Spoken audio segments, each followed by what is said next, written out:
તો આ તરફ સુરતના સારેલી ગામની અંદર પણ વરસાદી પાણી ફરી વળ્યા હોય તે પ્રકારની સ્થિતિનું નિર્માણ ત્યાં થઈ ચૂક્યું છે। વરસાદે સુરતની અંદર જાણે તારાજી સર્જી હોય તેવું લાગી રહ્યું છે અને સારોલી ગામની અંદર પણ વરસાદી પાણી ઘૂસ્યા છે। પોલીસ જે સારોલી પોલીસ મથક છે તે પણ સંપર્ક વિહોણું બની ચૂક્યું છે। પોલીસ મથકના રોડ પર છાતી સમા પાણી ભરાઈ ચૂક્યા છે। રોડ પર એક બસ પણ કાલથી ફસાઈ ચૂકી છે જે હજુ સુધી નથી નીકળી શકી। ખાનગી સ્કૂલમાં પાણી ઘૂસ્યાની સાથે જ સ્કૂલો છે તેને પણ બંધ કરવામાં આવ્યું છે। રેસિડેન્સીમાં જવામાં આવવા માટેના મુખ્ય રસ્તાઓ પણ અત્યારે બંધ થઈ ચૂક્યા છે। અનેક રસ્તાઓ છે તેની અંદર પાણી ભરાઈ જતાની સાથે જ વાહન વ્યવહાર પણ ઠપ થઈ ચૂક્યો છે। પોલીસ મથકના રોડ પર પણ છાતી સમા પાણી ભરાઈ ચૂક્યા છે જેને લઈ અને પોલીસ મથક છે તે પણ ક્યાંક સંપર્ક વિહોણું બની ચૂક્યું હોય તેવું સ્પષ્ટપણે અહીં વર્તા રહ્યું છે।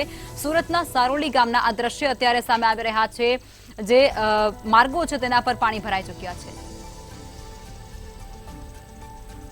અનરાધાર બેટિંગ કરી છે ને તેને લઈને સારોલી ગામ છે ને સારોલી ગામની અંદર જે મુખ્ય રોડ કહી શકાય તે પ્રકારે પોલીસ મથક જવાનો આ રોડ છે। આ રોડ છે ત્યાં પાણી છે તે ભરાઈ ચૂક્યા છે ને સ્પષ્ટ જોઈ શકાય છે આગળ જે પ્રકારે રેસિડેન્સી છે ને રેસિડેન્સીમાં જવા આવવા માટે મુખ્ય માર્ગ છે પરંતુ ત્યાંથી જે એક બસ હતી તે બસ અત્યારે ફસાયેલી જોવા મળી રહી છે અને મહત્વનું કહી શકાય કે તમામ જે લોકો છે તે અહીંયા કમરસમા પાણીમાં જવા માટે મજબૂર બન્યા છે કારણ કે જે પ્રકારે સામે જ બિલ્ડિંગ છે તે બિલ્ડિંગમાંથી જવા આવવા માટેનો આ મુખ્ય માર્ગ કહી શકાય તે પ્રકારે જે મુખ્ય માર્ગ છે ને ત્યાં આ પ્રકારની આખી જે કહી શકાય કે બસ છે તે ફસાય છે। આ બસ જે છે ફસાય છે આપી આ વાહન ફસાયું છે કેટલા સમયથી ફસાયું છે ને કેટલા પાણી ભરાય મારે એક વાહન કાલ સાંજથી સમય અંદર ફસાયેલું છે અને પાણી જેમ બને એમ વધતું જાય છે। અત્યારે ગાડી બહાર કાઢવા માટે અમે શાંતિ મહેનત કરીએ છીએ પણ થોડી ટ્રાય ચાલુ છે। કોઈ આવે ને ગાડી નીકળી જાય અને પાણીનો વધારો બહુ થતો જ જાય છે।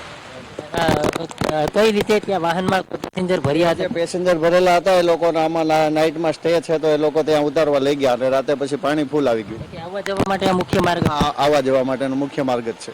ચોક્કસથી તો જે પ્રકારે આ જે વાહનો છે તે પણ સ્પષ્ટ જોઈ શકાય છે અને આ વિસ્તારમાં જે પ્રકારે પાણી કમરસમાં ભરાઈ ગયા છે ને બસ છે તે અડધી ડૂબી ચૂકી છે ને ખાસ કરીને કહી શકાય કે સારોલી પોલીસ મથકમાં જવા માટે પણ આ જ રોડ છે અને આ સામેની જે મોટું રેસિડેન્સી દેખાઈ રહ્યું છે ને આ રેસિડેન્સીની અંદર જવા આવવા માટેનો પણ આ મુખ્ય માર્ગ છે। એટલે એકંદરે કહી શકાય કે હાલ આ બિલ્ડિંગમાંથી જવા આવવા માટે લોકોને ક્યાંક ને ક્યાંક સંપર્ક વિહોણા થઈ ચૂક્યા એવું કહી શકાય કારણ કે જે પ્રકારે આ બસ છે આ બસ અત્યારે ફસાઈ ગઈ છે ત્યારે જોઈ શકાય છે પાણીનો ભરાવો કેટલો છે અને તેને લઈને તમામ લોકો છે તે ખૂબ જ મુશ્કેલીમાં મુકાય છે। એક તરફ આ જોઈ શકાય છે કે આ સ્કૂલ પણ ક્યાંક ને ક્યાંક જે પાણી ભરાય છે તેના કારણે બંધ રાખવાની નોબત આવી છે અને આ પેરેડાઇઝ ઇંગ્લિશ મીડિયમ સ્કૂલ છે અને આ સ્કૂલમાં પણ આજે રજા રાખી દેવામાં આવી છે કારણ કે સતત ને સતત જે પાણી છે તેનું લેવલ વધી રહ્યું છે અને સતત વરસાદ છે। એટલે એકંદરે કહી શકાય કે આ સારોલી ગામ છે ત્યાં સ્કૂલ બંધ છે પોલીસ મથકમાં જવા માટેનો મુખ્ય રસ્તો તે પણ બંધ છે અને જે પ્રકારે વાહન છે તે વાહન ફસાયેલું પણ જોવા મળી રહ્યું છે અને રેસિડેન્સી છે